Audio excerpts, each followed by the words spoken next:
मैंने 53 साल तक डॉक्टर के रूप में काम करते हुए 4000 मरीजों को मरते हुए देखा है। मैंने उनके डेथ सर्टिफिकेट पर साइन किए हैं। मैंने उनके आखिरी घंटों में उनका हाथ पकड़ा है। मैंने उनके परिवारों को ये खबर दी है। और आज मैं आपको एक ऐसी बात बताने जा रहा हूं जो उन ज्यादातर लोगों में समान थी। उन्हें उस समय मरना नहीं चाहिए था। ये जेनेटिक्स की वजह से नहीं था, ये बदकिस्मती की वजह से नहीं था, ये उनके चुनावों की से था, उनकी आदतों की वजह से। मैंने इन पैटर्न्स को पहली बार 1972 में पहचाना था। दशकों तक मैंने अपने मरीजों को इन आदतों के बारे में चेतावनी दी। ज्यादातर ने मेरी बात नहीं मानी और आज ज्यादातर लोग इस दुनिया में नहीं हैं।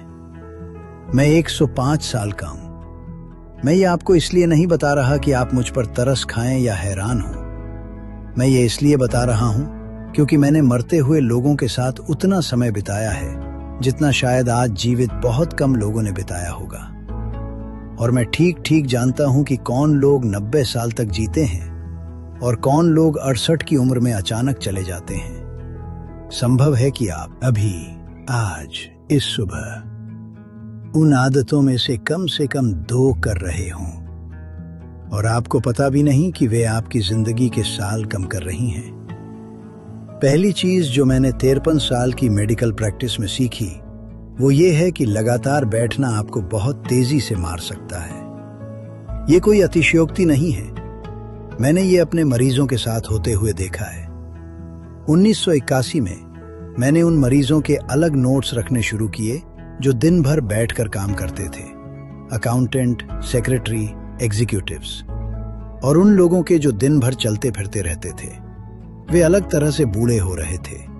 उनकी ब्लड रिपोर्ट अलग दिखती थी। उनके दिल जल्दी जवाब दे रहे थे। 1990 तक मेरे पास इतना डेटा था कि मैं समझ गया जो लोग रोज 8 या 9 घंटे बैठते हैं वे अंदर से लगभग 40% तेजी से बूढ़े हो रहे थे। जब आप बैठते हैं तो आपका रक्त संचार धीमा हो जाता है, खून पैरों में जमा होने लगता है, आपका लिम्फेटिक सिस्टम जो चलने फिरने पर निर्भर करता है धीमा पड़ जाता है, शरीर में विषैले तत्व जमा होने लगते हैं, मांसपेशियां कमजोर होने लगती हैं। समाधान कठिन नहीं है। हर घंटे उठिए, थोड़ा चलिए, अपने पैरों को काम में लाइए। मैं 1974 से ये कर रहा हूं।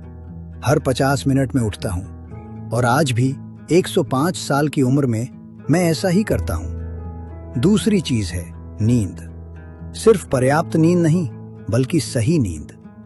मैं आपको बता नहीं सकता कि कितने मरीज गर्व से कहते थे कि उन्हें सिर्फ 5 या 6 घंटे की नींद चाहिए। ये ताकत की निशानी नहीं थी, ये भ्रम था। आपके मस्तिष्क को 7 से 9 घंटे की नींद चाहिए ताकि वो खुद की मरम्मत कर सके।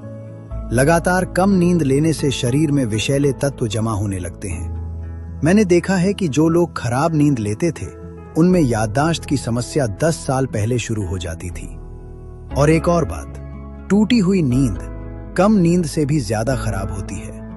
अगर आप 8 घंटे बिस्तर पर रहने के बाद भी थके हुए उठते हैं तो समझिए कुछ गलत है। तीसरी चीज जो लोगों को 60 के बाद मारती है वो है अकेलापन।